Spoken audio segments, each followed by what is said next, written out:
I was recently told a rather sad story about Prince Harry's wedding to Meghan Markle. It came from someone who knows the couple well and involved the lavish party they threw after the televised nuptials, for just 250 hand-picked guests at Frogmore House near Windsor Castle.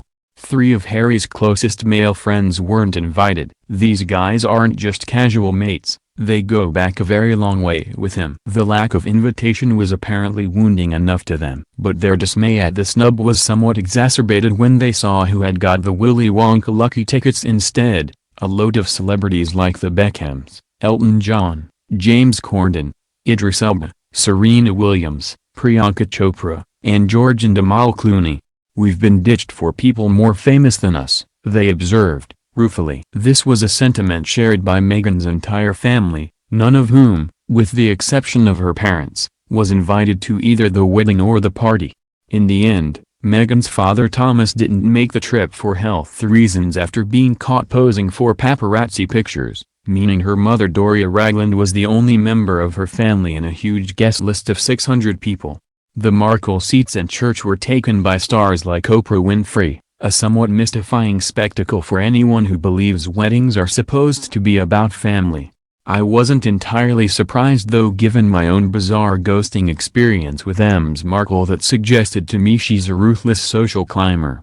No wonder then that her family feel less than enamored towards the newly ennobled Duchess. She's dumped them all like a sack of rancid potatoes, lest they poison her perfect new privileged royal well.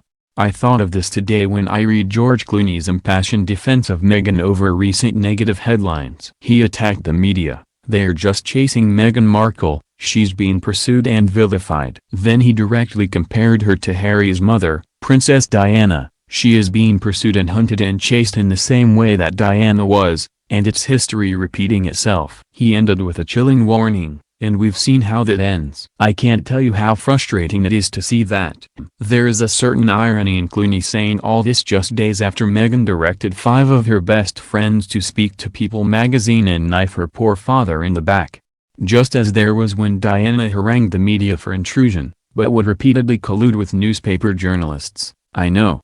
I was one of the people she colluded with to get herself positive press coverage and settle scores with people she didn't like. Clooney at least is consistent. He furiously blamed the media entirely for Diana's death. To him, there is no correlation between using the press to promote or spin your brand, and then being scrutinized by the same press, sometimes critically. To me, there is. When she met Harry, Meghan wasn't some naive young 19-year-old virgin like Diana. She was a 35-year-old divorcee with a successful acting career who knew exactly what she was doing. She landed her handsome, much younger prince, and now enjoys the spectacularly opulent lifestyle of palaces and servants that comes with marrying into the British royal family. She has milked all the global fame and attention that's subsequently come her way with obvious glee. And honestly, if this is the life Meghan's always dreamed of, then good luck to her. But there is absolutely no comparison between the amount of media attention she gets and the amount Diana experienced. Diana was the biggest star on the planet. Meghan isn't even in the top 3 biggest stars currently living at Kensington Palace. And Clooney is not just wrong about that. He's also wrong to blame the media for negative headlines driven largely by Meghan's own family. They are the ones vilifying her because she has disowned them all, and they understandably feel hurt about that. Meghan's letter to her father, that he only disclosed this week after the People magazine cover story came out, was a template in the modern scourge of celebrity victimhood. It was all about her feelings, her marriage, her life, her pain. But what about her dad's feelings, his life, his pain? I've interviewed Thomas Markle twice, and get the impression he's a decent guy who hasn't had a clue how to handle the enormous media scrutiny that came when his daughter married a prince. Yes, he's made mistakes, like posing for staged photos with the paparazzi, and he's admitted to them. But he's also lost his little girl, the one he helped bring up, educate, nurture and succeed. The one who posted a touching Father's Day card on Instagram just weeks before she met Prince Harry, telling Thomas how much she loved him. Meghan can try to pin all the blame on her dad for this mess, as she's now doing, but has she really been as blameless as she would have us all believe?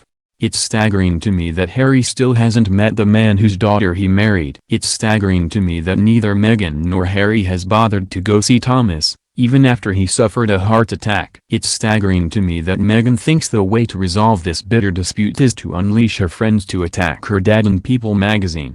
And it's staggering to me that George Clooney now believes it's a good idea to blame the media for everything, and compare Meghan to Diana. Clooney is a smart guy. He must have sat in the church at the big wedding and secretly shared everyone else's view that it was very odd to see just one person from the bride's entire family there amid a sea of celebrities.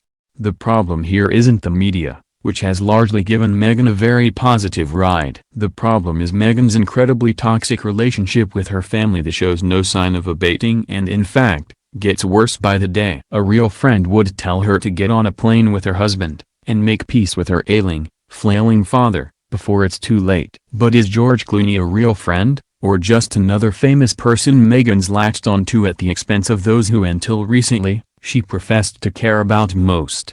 The biggest problem here may lie in the answer to that question.